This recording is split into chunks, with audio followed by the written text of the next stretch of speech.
నమస్తే, welcome to today IT news.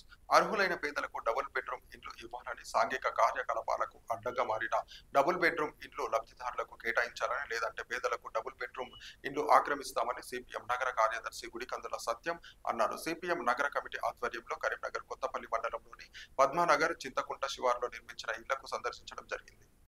అర్హులైన పేదలందరికీ డబుల్ బెడ్రూమ్ ఇల్లు ఇవ్వాలని, అట్లాగే నిరుపయోగంగా ఉన్నటువంటి ఇళ్లను కూడా వెంటనే తక్షణమే పేదలను గుర్తించి ఇల్లు కేటాయించాలని సిపిఎం నగర కమిటీ ఆధ్వర్యంలో ఈరోజు డబుల్ బెడ్రూమ్ ఇళ్ల సందర్శన చేయడం జరిగింది. గత మాజీ ముఖ్యమంత్రి ఎన్నికల టైంలో చెప్పారు, ఇందిరమ్మ ఇల్లు అగ్గిపెట్టంత ఉన్నాయి, బిడ్డ వస్తుంది అల్లుడు వస్తాడు ఎక్కడ ఉండాలి, నా ఆయంలో డబుల్ బెడ్రూమ్ ఇల్లు కట్టిస్తా అని చెప్పారు. 10 సంవత్సరాల అధికారంలో ఉన్నటువంటి కేసీఆర్ ఈరోజు ఏ ఒక్క పేదలకు కూడా డబుల్ బెడ్రూమ్ ఇల్లు ఇవ్వలేదు. ప్రజాగ్రహానికి గురైనటువంటి కేసీఆర్ ఈరోజు పదవిచ్ఛిన్నుడు అయ్యాడు.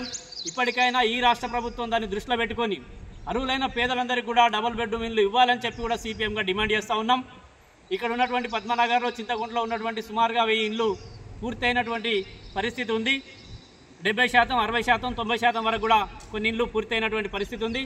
ఈ పూర్తయిన వెంటనే వీటన్నిటికి కూడా ఇక్కడ రోడ్డు కానీ, కరెంటు సౌకర్యం కానీ, మంచినీటి సౌకర్యం కానీ వెంటనే తక్షణమే కల్పించి అర్హులైన పేదలందరినీ కూడా గుర్తించి డబుల్ బెడ్రూమ్లు ఇవ్వాలి. లేదంటే సిపిఎం ఆధ్వర్యంలో పేదలందరినీ గుర్తించి ఐడెంటిఫై చేసి మేమే ఆక్రమిస్తామని చెప్పి కూడా ఈ సందర్భంగా హెచ్చరిస్తూ ఉన్నాం. పలుమార్లు ఇక్కడ కూడా పర్యటనలు కూడా చేశాం.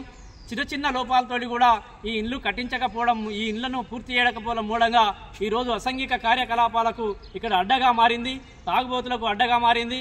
అట్లాగే కొన్ని బిల్డింగ్లు శిథిలావస్థ కూడా చేరుతున్నటువంటి పరిస్థితి ఉంది.